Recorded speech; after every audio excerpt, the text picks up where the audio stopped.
पूर्णमदः पूर्णमिदं पूर्णात् पूर्णमुदच्यते पूर्णस्य पूर्णमादाय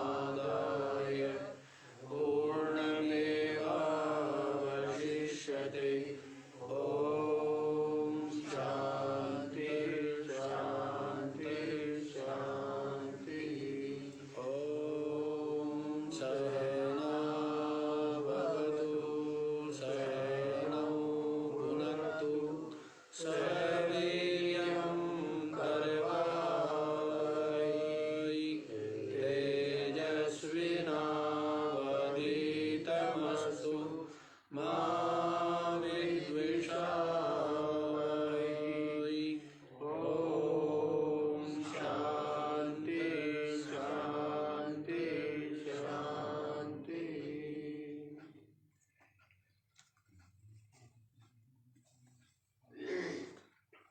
हाँ जी, तो अपरोक्ष अनुभव के बिना मोक्ष सिद्ध नहीं हो सकता है। तो अपरोक्ष अनुभव के द्वारा ही जो अनादि अविद्या काम कर्म जनित बंधन है उससे ये जीव मुक्त हो सकता है।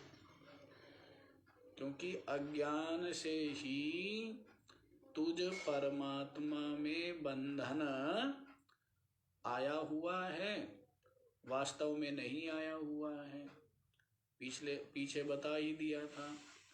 तो इसलिए आत्मा अनात्मा का विवेक से उत्पन्न जो ज्ञान रूपी अग्नि है उसके द्वारा अज्ञान के समस्त कार्य को जला करके तू अपने आप में प्रतिष्ठित हो जाएगा, मुक्त हो जाएगा। तो ये बतला दिया गया था और कल भी बतलाया है कि जैसे रोग मुक्ति के लिए रोगी को स्वयं ही प्रयत्न करना पड़ता है, चाहे वो पथ्य करना हो और चाहे औषधि का सेवन करना हो।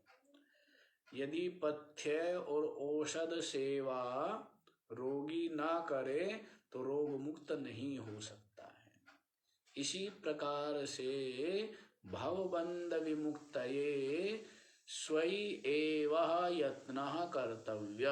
इस संसार बंधन से मुक्ति के लिए स्वयं ही प्रयत्न करना चाहिए। दूसरों के प्रयत्न से संसार बंधन से मोक्ष नहीं मिल सकता है। दूसरों के प्रयत्न से, ईश्वर के भी प्रयत्न से या गुरु के भी प्रयत्न से मोक्ष नहीं मिल सकता है यदि जिज्ञासु स्वयं श्रुत अर्थ का मनन निधिध्यासन ना करे तो। क्योंकि ईश्वर और गुरु कृपा से तो यथार्थ जो बोध है, श्रवण, वो प्राप्त हो सकता है। उसके पश्चात उसका निश्चय और अनुभव तो स्वयं ही करना होगा। जिस प्रकार से कि जल के गुण धर्म की व्याख्या तो कोई कर सकता है, समझा सकता है, लेकिन उस जल का जो निश्चय करके उसका पान करेगा उसकी ही पिपासा दूर होगी और अन्यथा नहीं हो सकती है। इसी प्रकार से तो ये बात आपको बतला दी है। तो ये जो बात बतलाई गई है ये भ्रम से निकालने वाली है, बहुत बड़े भ्रम से निकालने वाली है। अन्यथा ये ईश्वर के आदि के भरोसे ही बैठा रहता है। ईश्वर के भरोसे क्या करता है? बैठा रहता है। ईश्वर करेगा, ईश्वर कृपा करेंगे, ईश्वर ने तो संपूर्ण कृपा की हुई है।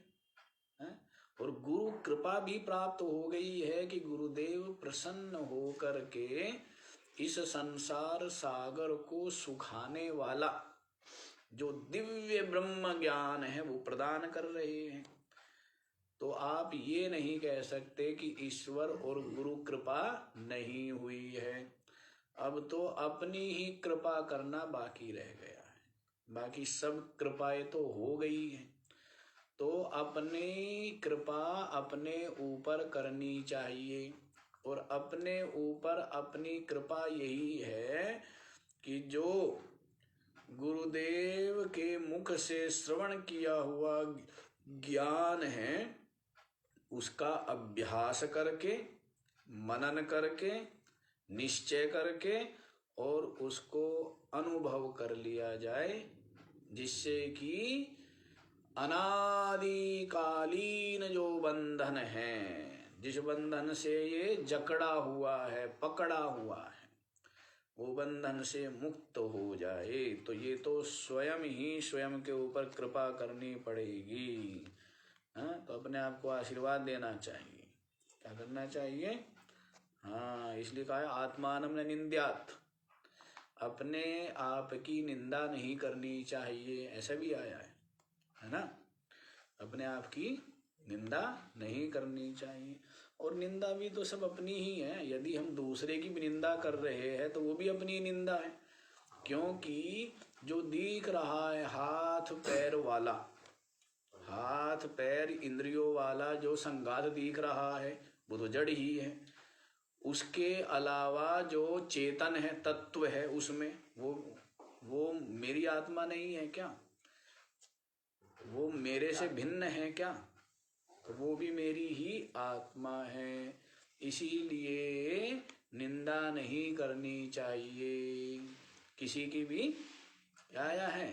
निंदा नहीं करनी चाहिए। यही तो आया कि ईशावास्य उपनिषद में, यस्तु सर्वाणि भूतानि आत्मैवा भूत विजानतः सर्वभूतेषु चात्मानं ततो न विजुगुप्सते।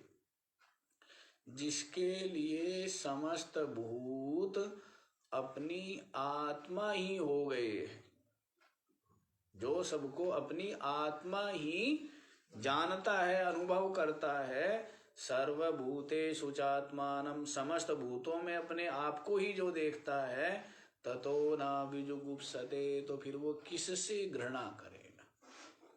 किससे घृणा कर सकता है? कुछ भी घृणास्पद नहीं रहा है ना। द्वैत होवे, दूसरा हो, अन्य हो तो घृणा आदि बुद्धि बने भी, लेकिन जब सब कुछ अपनी आत्मा ही हो गया है तो घृणा बुद्धि संभव नहीं होती, नहीं बन सकती है, क्योंकि सब अपनी आत्मा ही है। तो इस प्रकार से ये बतला दिया गया कि किसी की निंदा और स्तुति भी ठीक नहीं है ना। बतलाया था ना कि निंदा भी करो स्तुति भी करो तो दोनों के द्वारा ही द्वैत सिद्ध होता है। दूसरे की तो करते हैं निंदा स्तुति, है जगत को सत्य मान के ही तो करते हैं निंदा स्तुति। इसी कारण से निंदा और स्तुति दोनों ही नहीं बनती है। संसारी निंदा करते हैं, साधक स्तुति करते हैं, और ज्ञानी निंदा स्तुति दोनों से परे हो जाते।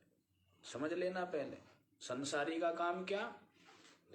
निंदा करना, और साधक का काम क्या? स्तुति करना। सज्जनों की, सद्गुणी जो लोग हैं उनकी, अपने आचार्य की, ईश्वर की क्या करना? स्तुति करना। सज्जनों की स्तुति करना ये साधक का कार्य है। लेकिन जो संत है, ज्ञानी है, तो उसको न निंदा और न स्तुति, दोनों से परे। विश्व में एकात्मकम पश्यन्, संपूर्ण विश्व को अपनी आत्मा ही देखता है। इस कारण से निंदा स्तुति की संभावना नहीं होती, क्योंकि इसके लिए द्वैत चाहिए। और जिसकी बुद्धि अद्वैत में प्रतिष्ठित हो गई तो निंदा स्तुति कहाँ होगी? साधक की बुद्धि में तो अभी द्वैत है ना। उसकी बुद्धि में तो ईश्वर है, गुरु है और आत्मा है, साधक की बुद्धि में। लेकिन ज्ञानी की बुद्धि में ईश्वर, गुरु, आत्मा सबके सब क्या हो गए हैं? अपने आत्म रूप ही हो गए। तो इसलिए वहां पर निंदा स्तुति नहीं बनती है। तो ये बात है। अच्छा जी, ये तो बात कहते आपने बता दी हमें मोक्ष की, ज्ञान की, लेकिन ये ज्ञान प्राप्त कैसे हो, ये भी तो विचार बतलाइए। तो उसके लिए बतलाते हैं 69वां श्लोक बतलाते हैं। यस्त्वयाद्य कृतः प्रश्नो वरीयाञ्छास्त्रविन्मतः सूत्रप्रायो निगूढार्थो ज्ञातव्यश्च मुमुक्षुभिः। यः त्वया अद्य कृतः प्रश्नः वरीयान् शास्त्रवित् मतः सूत्रप्रायः निगूढार्थः ज्ञातव्यः च मुमुक्षुभिः।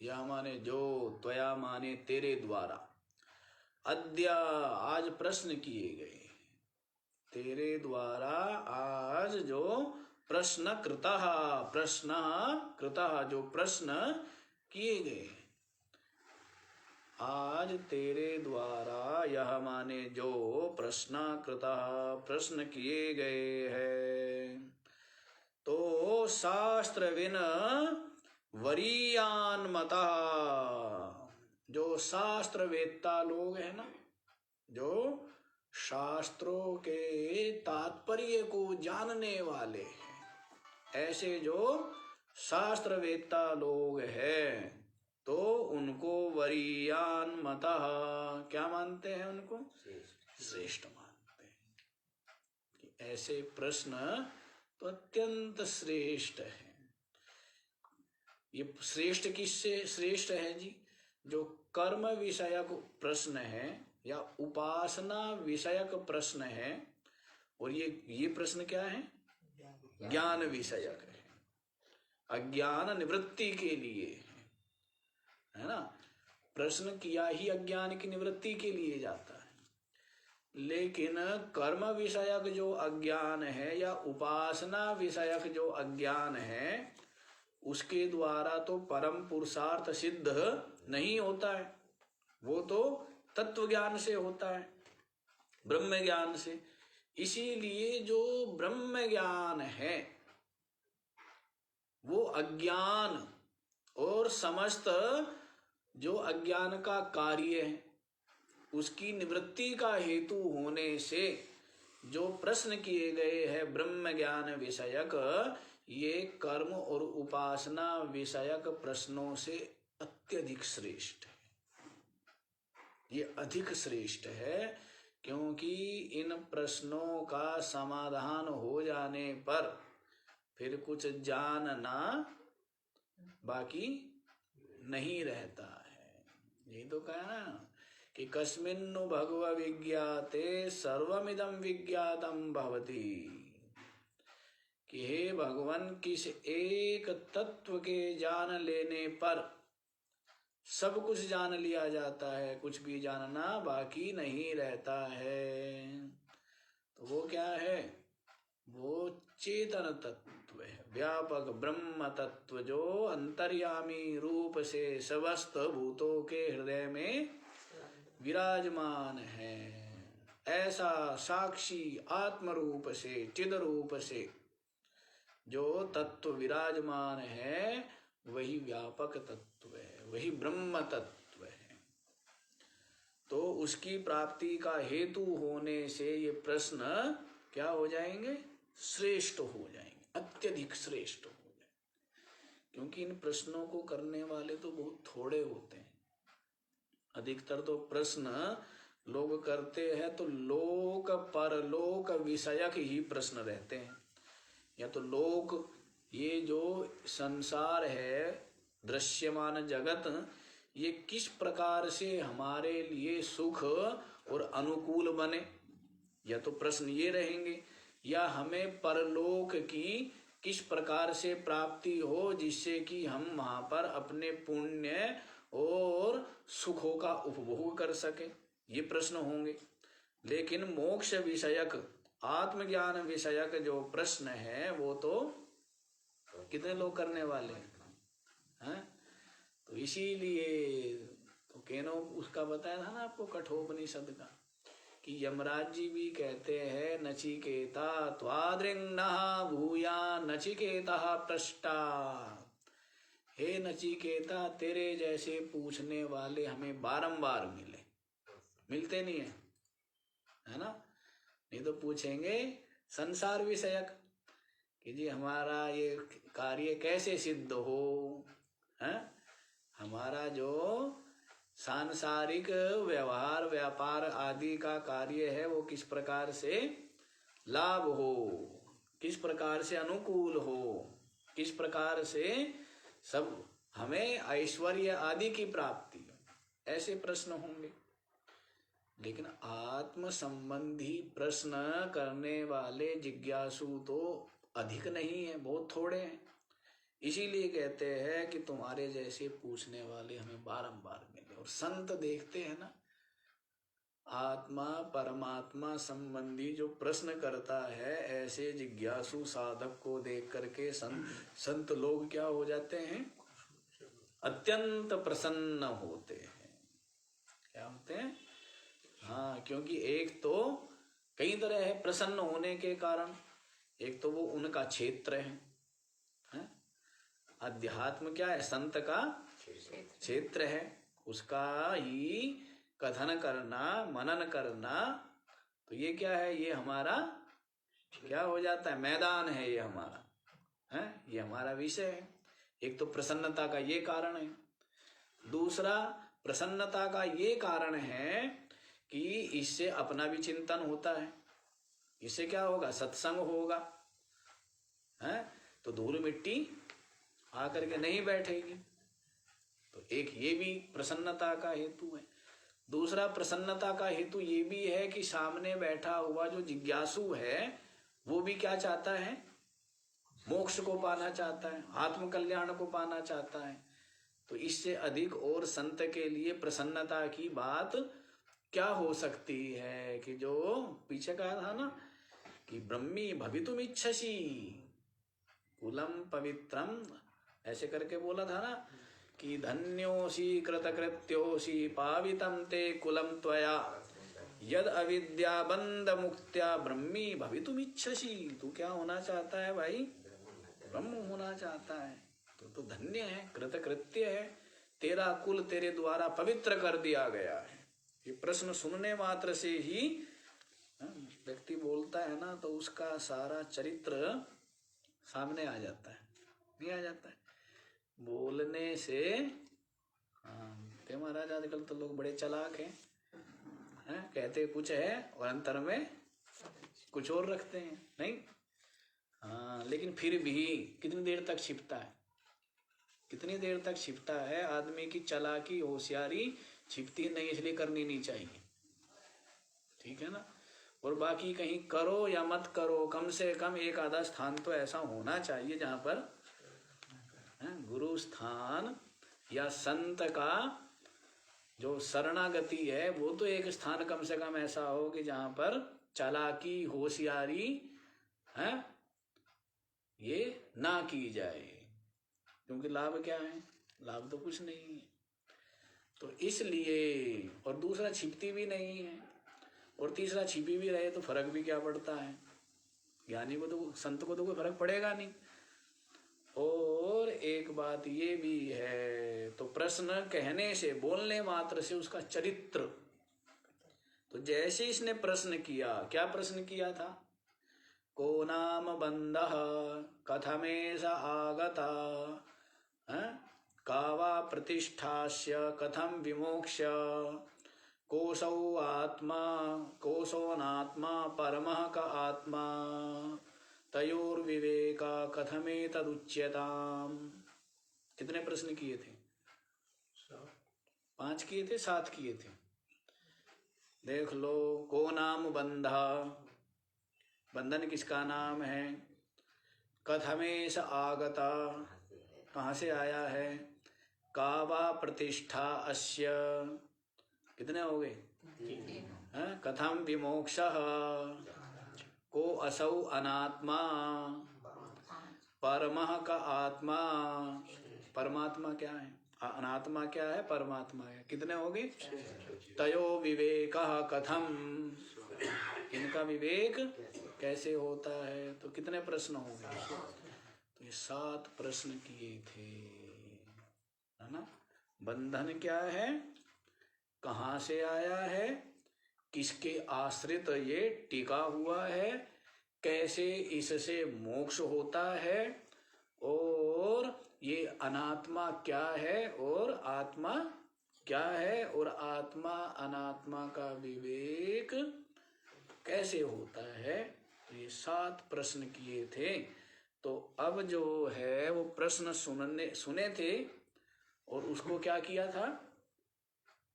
उसको बड़ा ही, अरे तू धन्य है भाई, तो कृतकृत्य है, जबकि अभी कृतकृत्य हुआ नहीं है, लेकिन हो जाएगा। जो इस तरफ चल पड़ा है, तो नहीं कल्याण कृत कश्चित दुर्गतिम तात गच्छति। भगवान श्री कृष्ण भी कहते हैं कि जो इस पथ पर चल पड़ा है वो दुर्गति को प्राप्त नहीं हो सकता है। लेकिन संसार में मुड़ मुड़ के देख रहा है, वो चल नहीं रहा है। जो संसार को पीछे गर्दन, तो वो चलना नहीं माना जाता है। जो बिल्कुल चल पड़ा है, पीछे मुड़ के नहीं देखता है, उसकी बात। साधक तो वही है ना, वो किसके आश्रित हो गया? वो जो भी भक्ति है, उपासना है, परमात्म चिंतन है, उसके आश्रित है ना। और जो संसार को देख रहा है वो किसके आश्रित है? कभी कभी परमात्मा को भी देख लेता है, और कभी कि महाराज काम तो हमारा चल रहा है, संसार से परमात्मा तो इतने दिन नहीं भी मिला तो भी हमारा काम चलता ही रहा, कोई रुका तो है नहीं। तो अभी भी नहीं मिलेगा तो कोई खास बात नहीं है, लेकिन संसार ना मिले तो बड़ी खास बात हो जाएगी, है? ऐसा जो अदृढ़ साधक है, ऐसा जो मंद जिज्ञासु है, उसका ये निश्चय होता है ना। तो संसार से अधिक प्रीति संबंध होता है, और परमात्मा मिल जाए आप जैसे संतों की कृपा से तो अच्छी बात है, ना भी मिले तो ठीक है। 70 साल हम जी ही ली है, कभी जरूरत तो ऐसा तो कभी अड़चन तो आई नहीं कि परमात्मा के बिना कोई काम रुक गया हो, हैं? क्यों सेठ जी? ये बात अलग है कि सारी रुके पड़े हैं। परमात्मा के बिना क्या है, सारा ही तो परमार्थ रुका हुआ है ना, परमार्थ से गिरा हुआ है। और उसका परिणाम क्या है कि निरंतर शरीर से शरीरों में गिरना पड़ता है, शरीर से शरीर में पटका जाता है। यहाँ भी धक्के ही खाता रहता है, नहीं धक्के खाता रहता है? शीत उष्ण के, मान अपमान के, निंदा स्तुति के, भूख प्यास के, सर्दी गर्मी के, रोग आदि के, क्या है ये सब? ये थप्पड़ी ही है ना, थपेड़े है, ये धक्के खाना है, धक्के लात मारते रहते हैं। पर इनके साथ जीने की, कह जी हमने जीने की आदत डाल ली है, इनके साथ। हाँ कहते वैसे तो इनके साथ रहना बड़ा कठिन है, पर हमने क्या है, क्या कर ली है, आदत डाल ली है। तो बताइए, आदत डाल ली है, तो ऐसी आदत तो बड़ी खराब है, तो ऐसी आदत ठीक नहीं है। तो देखो क्या कहा है, यह त्वया अद्य प्रश्न कृतः, जो तेरे द्वारा आज प्रश्न किए गए, शास्त्रवेत्ता वरीयान मतः, शास्त्रवेत्ता उनको बड़े श्रेष्ठ मानते हैं। कैसे प्रश्न है? सूत्र प्रायः, कैसे हैं? जो सूत्र रूप है, संक्षिप्त है, लेकिन संक्षेप में प्रश्न है। इनका उत्तर जो है वो तो बहुत विस्तार पूर्वक कथन किया जाए, और तो भी संशय रहित बुद्धि में स्थापित हो जाए तो श्रेष्ठ बात, बड़ी बात मानना। प्रश्न छोटा सा है, बंधन क्या है, अनात्मा क्या है, आत्मा क्या है, बंधन कब कैसे आया है, बंधन कहाँ पर स्थित है, और मोक्ष बंधन से कैसे होगा।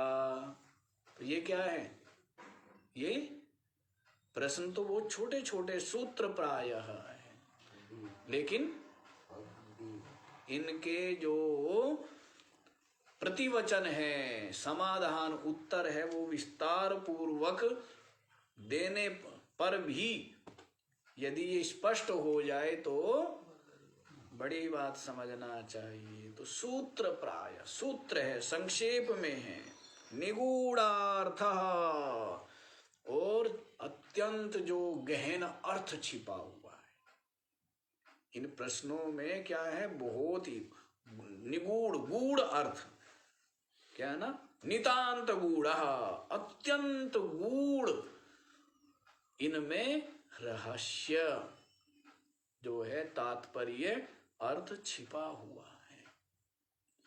तो जो स्थूल मति वाले हैं वो न प्रश्न को ठीक से समझ सकते और न उत्तर को ही ठीक से समझ सकते, और जो शीघ्रता करने वाले हैं वो भी नहीं समझ सकते। इसके लिए तो धैर्य और अंतर्मुखता और बुद्धि भी कैसी हो, जो सूक्ष्म बुद्धि हो।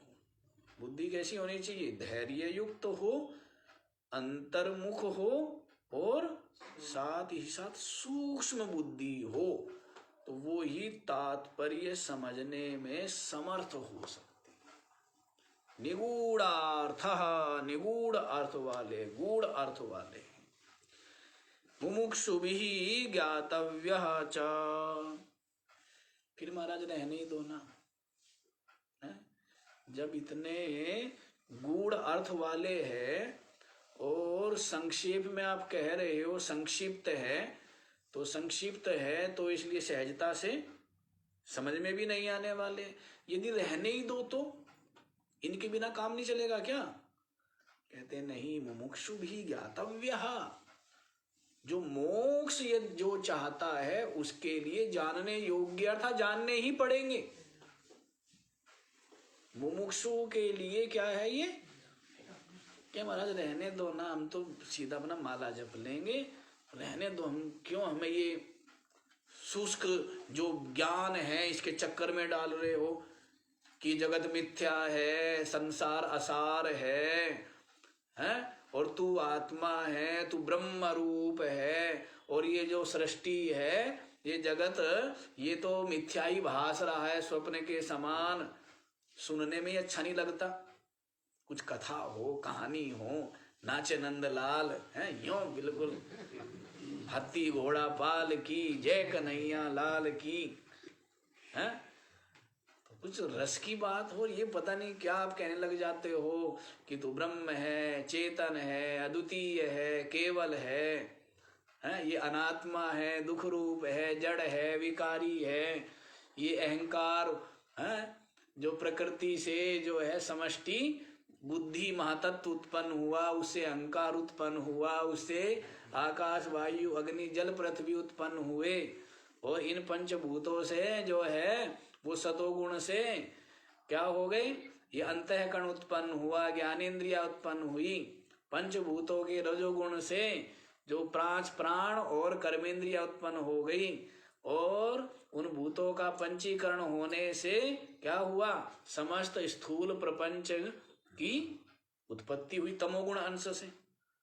तो कह जी इससे हमें मिलना क्या है, आप हमें तो वो बताओ कि यूं हम भक्ति करेंगे, भगवान का ध्यान करेंगे, भगवान जो है तेज पुंज है रूप से हमारे सामने प्रकट होंगे, दर्शन देंगे, आशीर्वाद देंगे, हैं, ऐसे हमारे सर पर हाथ रखेंगे, क्योंकि शरीर को ही महत्व दिया रहता है ना, यूं सर पर हाथ रखेंगे, और जब भगवान का हाथ सर पर हो, हैं, यूं हाथ सहलाए हमारे सर को, तो उसका एक अलग ही आनंद है।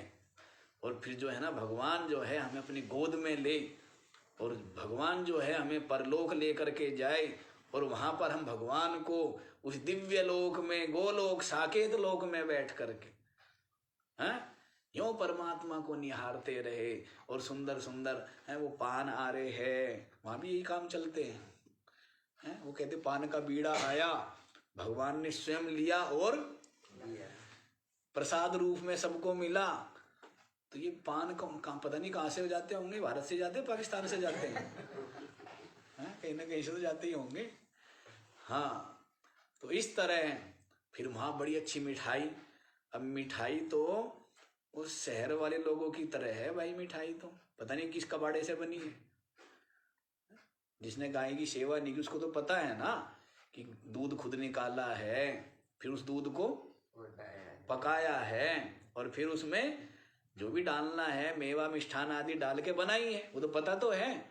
अब जो आपके सामने डब्बे में पैकिंग मिठाई आ गई वो पता नहीं, तो वहां तो गाय की सेवा तो है नहीं, तो वो जो मिठाई आएगी तो वो हो सकता है राजस्थानी वाली दुकान से गई हो और मिलावट करके कहा भाई मिलावट से वहीं बढ़िया चलेगी, तो मिलावट करके भेज दो। हाँ जी, तो कहने का भाव है कि इन सब में तो क्या आता है, रस आता है। और आप कहते हो कि भाई आत्मा ब्रह्म है, तू साक्षी है, तू जीव नहीं है, ये चिदाभास है, और अज्ञान जो है ये चिदाभास में है, तू तो ज्ञान स्वरूप ही है, मुक्त ही है। कैसी इससे हमें क्या,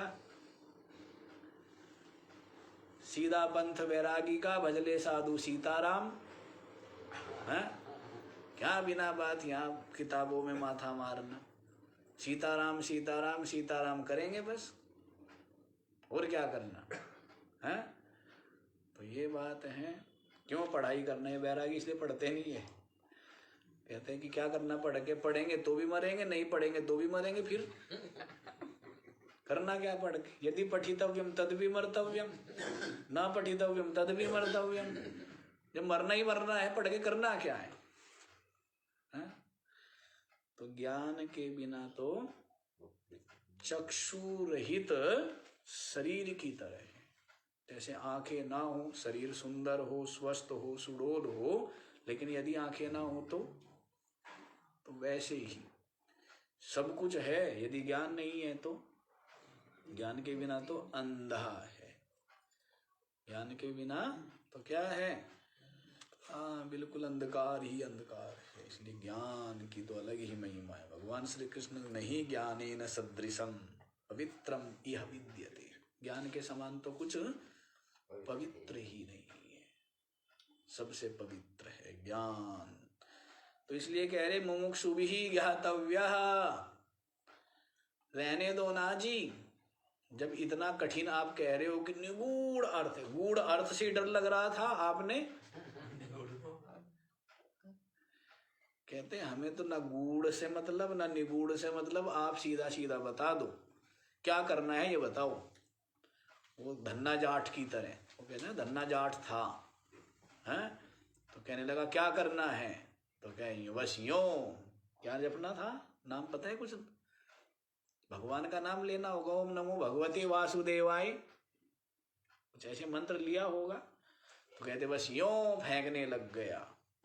अब माला तो चलाने का अभ्यास नहीं था, तो उसने कहते क्या किया, एक तो बल्ली उधर गाड़ दी और एक बल्ली यहाँ गाड़ दी, और बीच में वो रस्सी, और रस्सी पर लकड़ी के मोटे मोटे वो लगा दिए।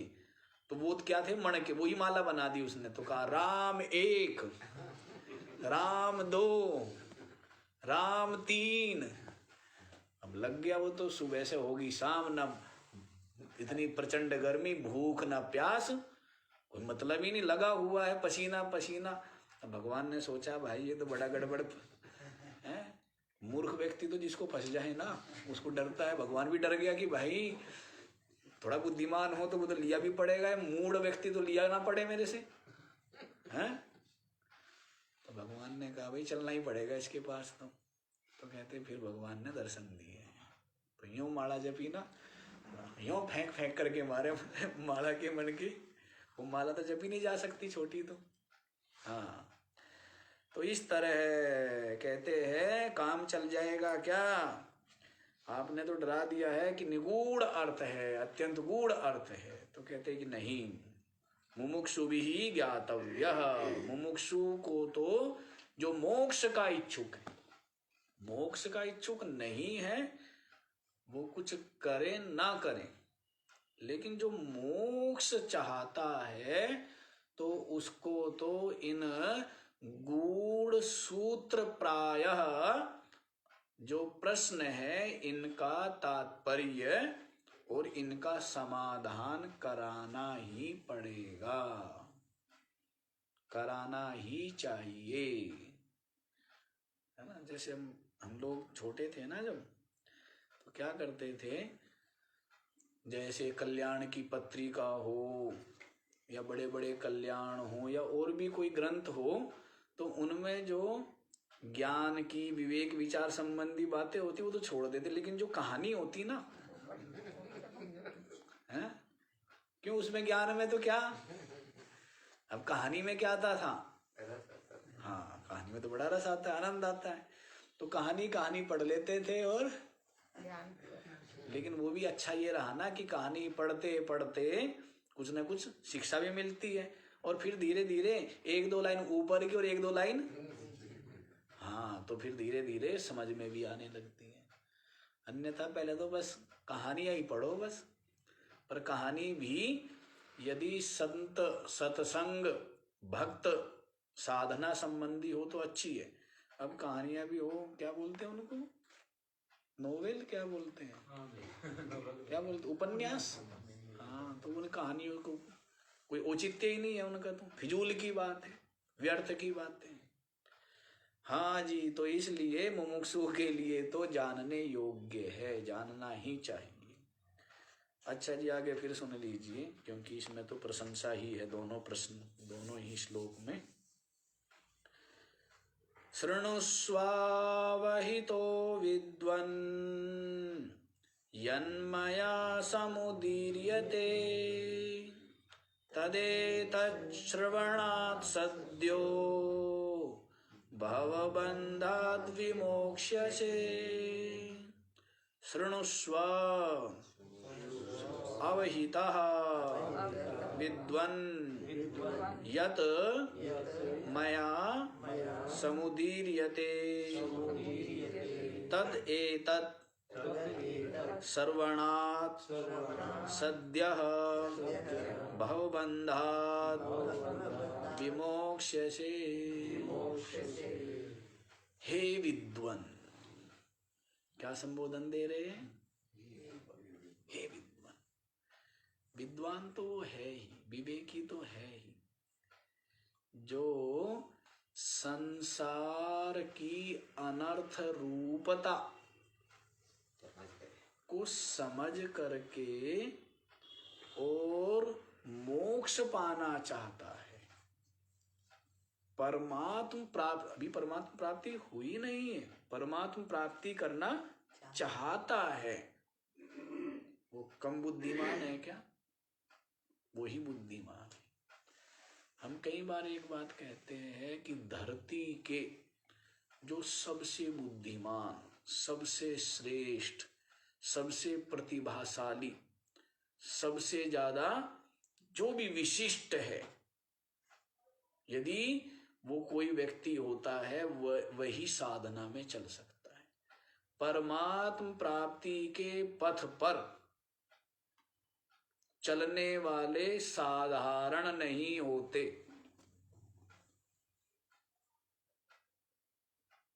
परमात्मा जो पूजा भी कर रहा है मंदिर में जाके, वो भी साधारण नहीं है।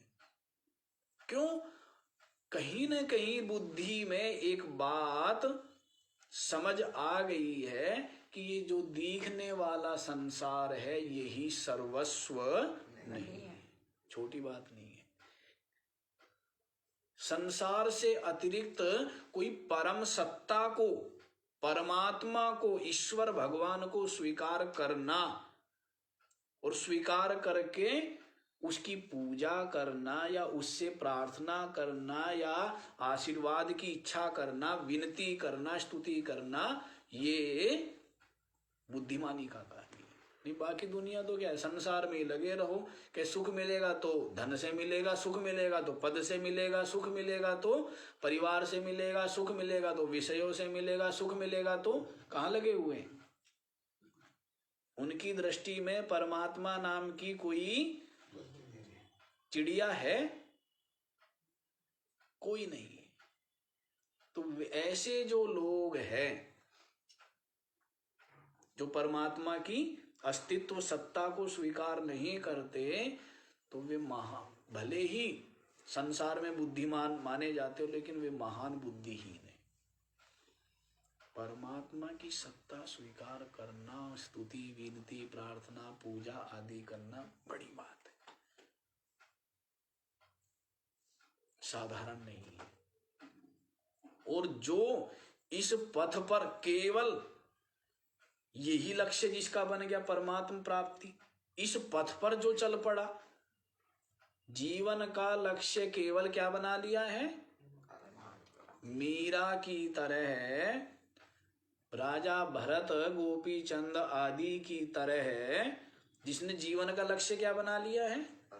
केवल परमात्मा प्राप्ति।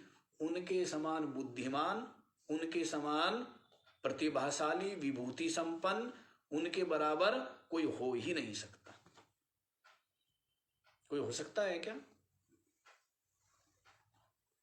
तो इस अध्यात्म के पथ पर जो भी चला है या जिसने अध्यात्म को जो उपलब्ध हो गया है, वो साधारण नहीं है। साधारण लोग तो इस तरफ चलते ही नहीं है। वो तो खाने पीने में ही मस्त रहते, खिलौने में ही। जैसे बालक खिलौने में ही क्या रहता है? मस्त रहता है ना। तो ये संसार और संसार के विषय वस्तु सब क्या है? खिलौने ही तो है। इस जीव के खेलने के लिए, मनोरंजन के लिए क्या है? खिलौने। इन खिलौनों में ही खेलता रहता है, इनमें ही जो रस लेता रहता है, तो बालक ही है ना। क्या है वो? बालक। बुद्धिमान कौन है? जो जान गए खिलौने हैं, ये बहकावे हैं, इनमें कोई रस सार नहीं है।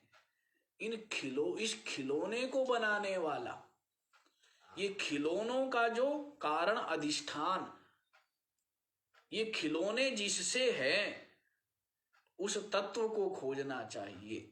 इस तरफ जो चल पड़ा है, बुद्धिमान तो वही होगा ना, वही तो बुद्धिमान है।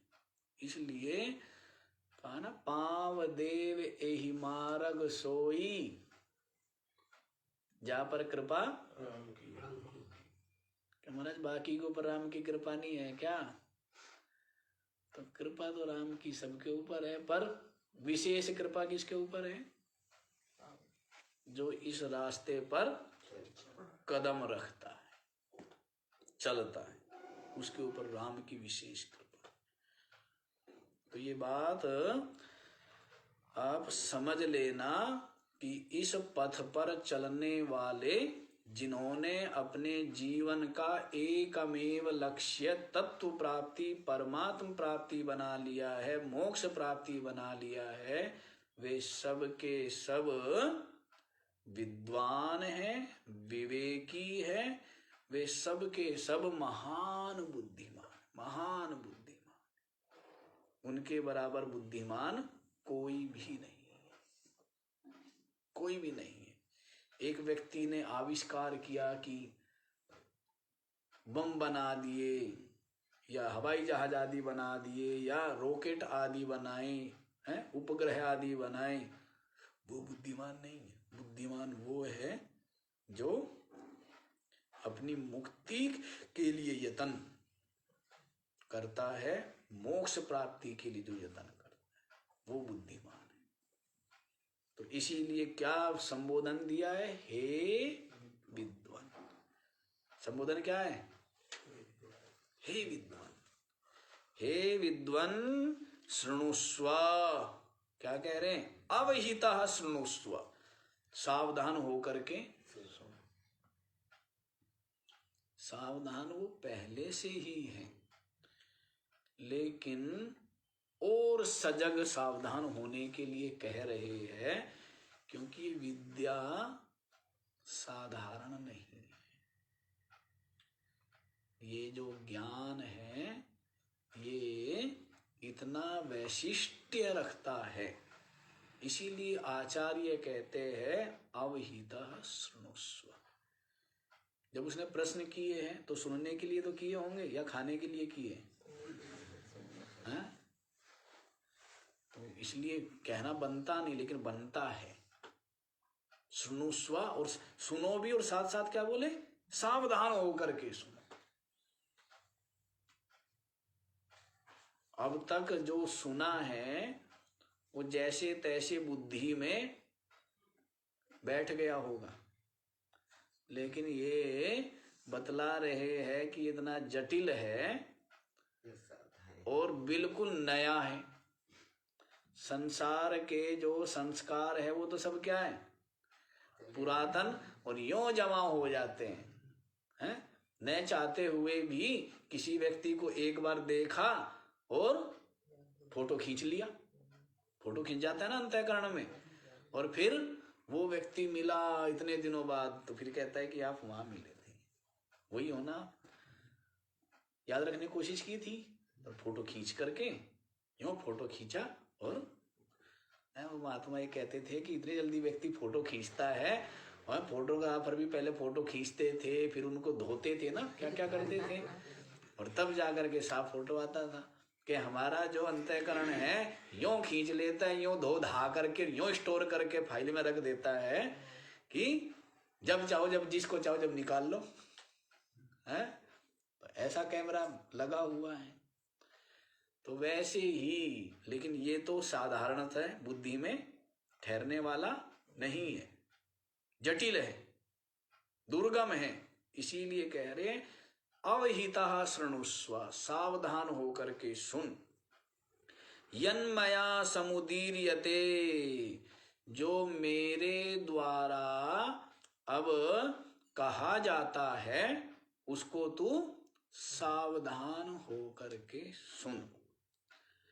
तद एतत् श्रवणात्, जो हम कहेंगे उसके श्रवणात्, श्रवण करने से ही, सद्यः, सद्य माने तत्काल, उसके श्रवण करने से ही तत्काल भवबंधाद विमोक्षसे, तू संसार बंधन से मुक्त हो जाएगा। क्या बोला है? श्रवणात् एव, श्रवण से ही मुक्ति हो जाती है। क्यों जी, सीताराम जी समझ आ रही है? श्रवण से ही मोक्ष हो जाता है। किनका? जो उत्तम जिज्ञासु है, जो उत्तम जिज्ञासु है, उनको श्रवण मात्र से ही अज्ञान निवृत्त हो करके आत्मा का अपरोक्ष अनुभव हो जाता है। और जो मध्यम जिज्ञासु है उनको क्या करना पड़ता है? श्रवण के अनंतर मनन निधिध्यासन आदि करने से तब अपरोक्ष होता है आत्मा का।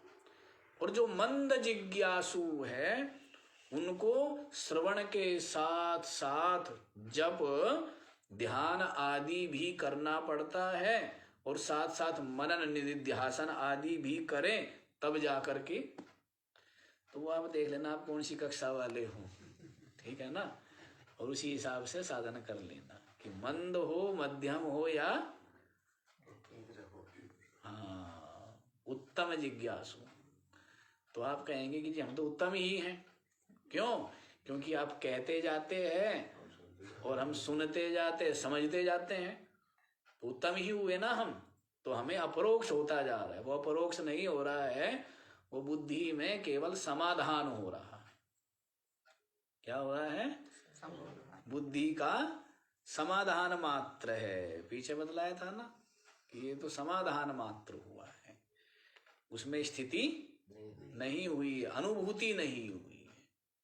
तो इसके लिए आप समझ ही गए, उत्तम जिज्ञासु को ये क्या है, ये जो प्रश्नकर्ता जिज्ञासु है क्या है, उत्तम है। इसीलिए आचार्य कहते हैं सर्वणात् सद्यः, एतत् सर्वणात्, इसके सुनने से, सद्य माने तत्काल, त्वम भवबंध विमोक्षसे, तू संसार बंधन से मुक्त हो जाएगा।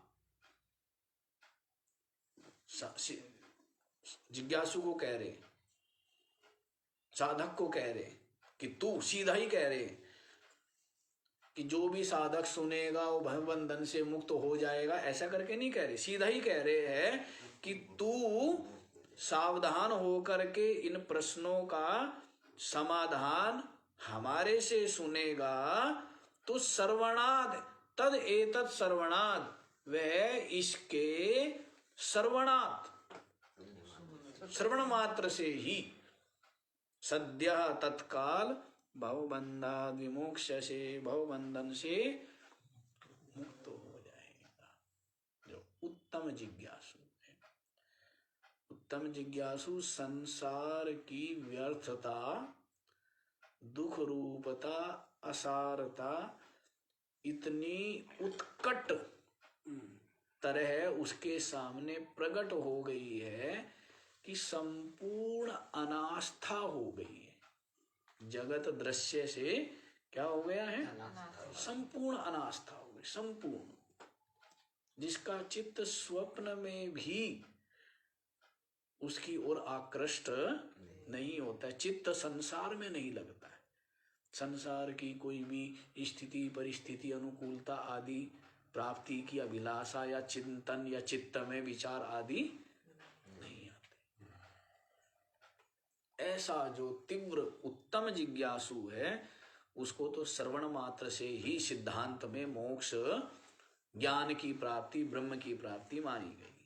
श्रवण मात्र से सिद्धांत है, ऐसा नहीं कि यहीं पर आया है, सिद्धांत है ये कि उत्तम जिज्ञासु को श्रवण मात्र से ही ज्ञान हो जाता है।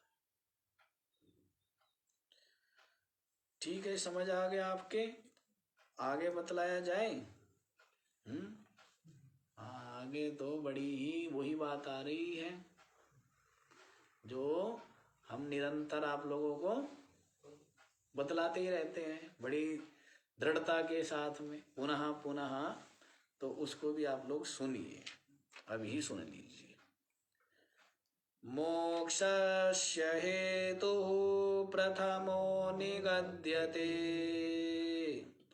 वैराग्यमत्यन्तमनित्यवस्तुषु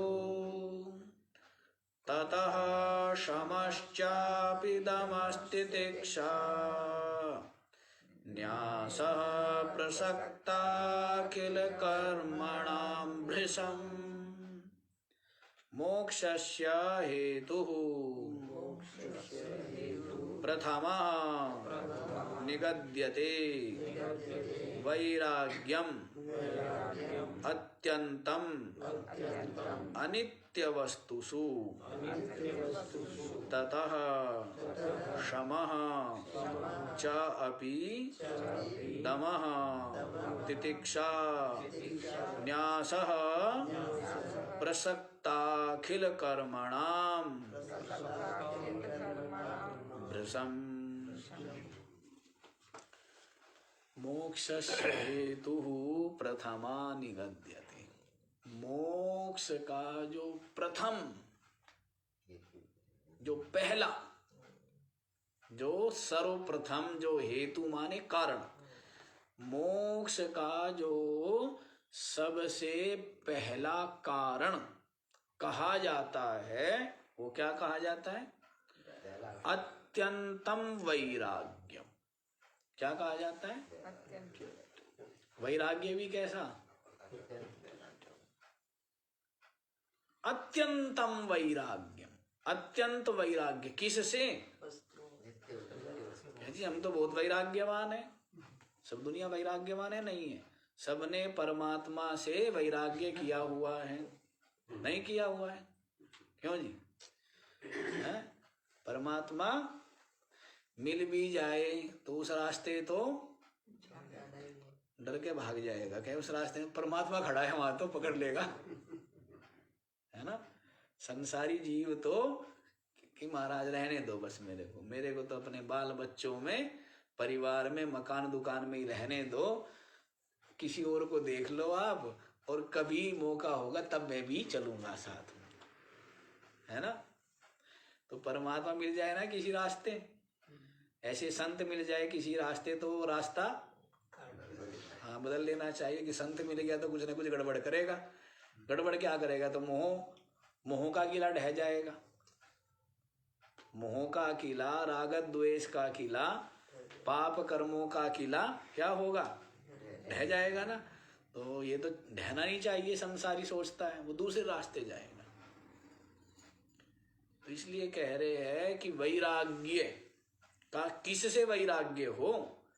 वैराग्य वैराग्य मत कह देना। वैराग्य तो बड़े वैराग्यवान हो ही आप, नहीं है। पर किससे वैराग्य होना चाहिए? अनित्य वस्तु। किससे? अनित्य वस्तुओं से वैराग्य। किससे वैराग्य किया हुआ है? नित्य वस्तु से। नित्य वस्तु से क्या किया है? राग है क्या उसमें? नित्य वस्तु में जो राग है, प्रीति है, इसी का नाम भक्ति है, इसी का नाम ज्ञान है। जिसको हम क्या कह रहे हैं? आत्मनिष्ठा, परमात्मनिष्ठा, परमात्म प्राप्ति, अपने ब्रह्म अपरोक्ष ज्ञान, इसी को कह रहे हैं ना। तो ये क्या है? ये राग है।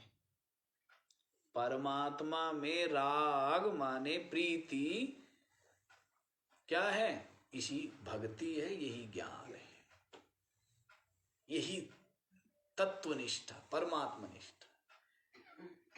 लेकिन वैराग्य परमात्मा से नहीं करना है। किससे करना है? अनित्य वस्तु, जो अनित्य वस्तुएं हैं।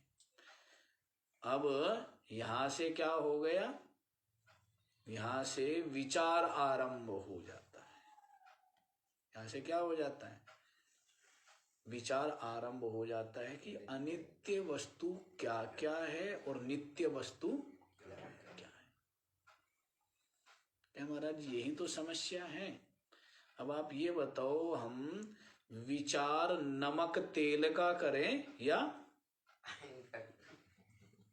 आपको तो कोई काम नहीं, आप तो कर लोगे, लेकिन हमें तो बहुत काम है। कपड़े लत्तों का विचार करे, मकान दुकान का विचार करे, नमक तेल का विचार करे, बाल बच्चों की फीस, और है बहुत काम है, सब पता है आपको, मैं क्या बताऊंगा। उनका विचार करें, और आपने एक काम और पकड़ा दिया जो हम बिल्कुल नहीं करना चाहते। क्या? कि विचार करो और अनित्य जो वस्तु है और नित्य जो वस्तु है, और अनित्य वस्तुओं से क्या करो? वैराग्य करो, उसका राग छोड़ो। तो बड़ा कठिन काम है। आप ही बता दो, गिना दो हमें।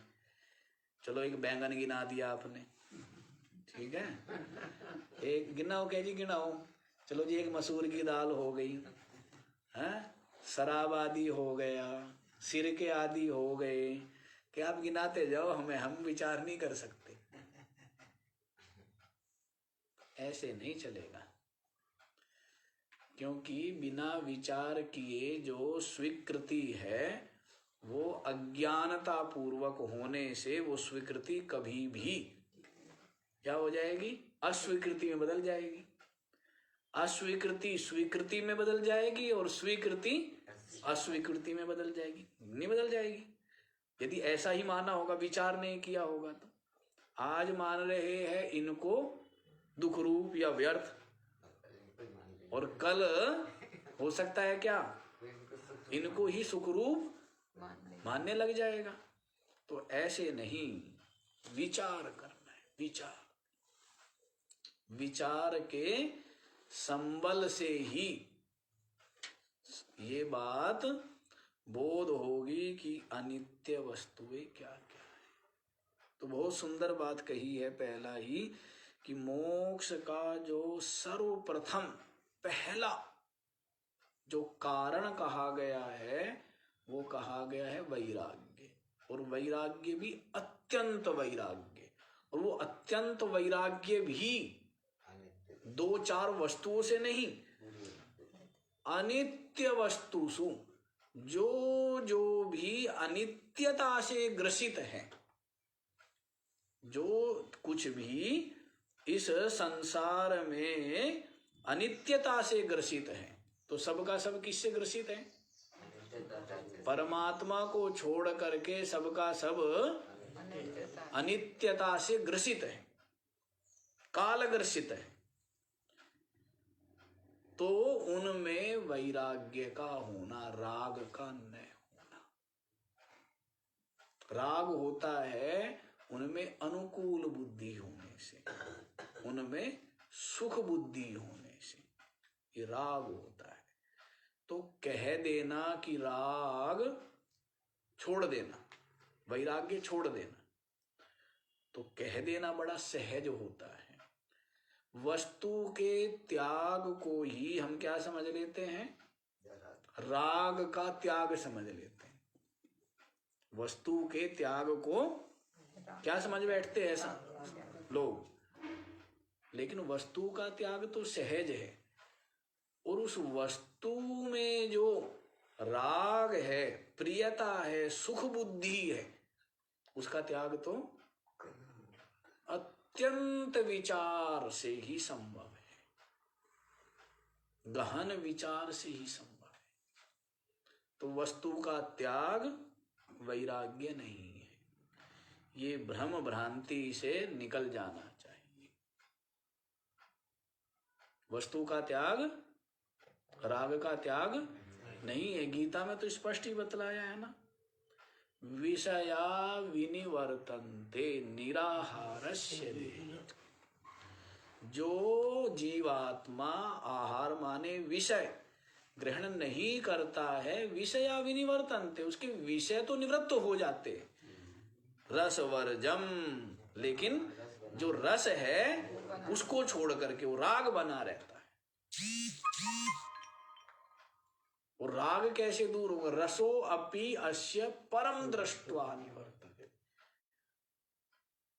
देखो, जब तक परम का दर्शन नहीं हुआ तब तक जो वैराग्य है वो वैराग्य खंडित हो सकता है।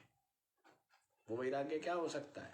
भले ही कितना ही दृढ़ है, भले ही कितना ही दृढ़ है, लेकिन वो वैराग्य शाश्वत नहीं हो सकता, सदा नहीं रह सकता। तो वैराग्य परम दृष्ट्वा, जब परम का दर्शन हो गया उसके पश्चात कभी ये राग लौट के नहीं आ सकता, उसके पश्चात लौट के नहीं आ सकता। तो पहले जो है, इसलिए हम कहते हैं ना समता, एक तो समता है प्रयत्न साध्य, और एक समता आ जाती है स्वाभाविक, है ना। समता समता सुनते रहते हैं ना, गीता जी में समत्वम योग उच्यते, समः शत्रौ च मित्रे च, समा सिद्धा वसिद्धौ च। तो ये जो समता, एक तो समता साधन है और एक साध्य है। साधन है, साधन क्या है? प्रयत्न। जब तक प्रयत्न किया जा रहा है तब तक आपकी समता क्या है? साधन है। और जब प्रयत्न रहित अवस्था आ गई तब आपकी समता क्या हो गई? वो साध्य हो गया, सहज हो गया, स्वाभाविक। तो वैसे ही संसारी तो रागी होता ही है, साधक राग का त्याग करता है प्रयत्न विचार से, विचार पूर्वक। लेकिन स्वाभाविकता तो तब आती है इस राग के त्याग में जब अपनी आत्मा का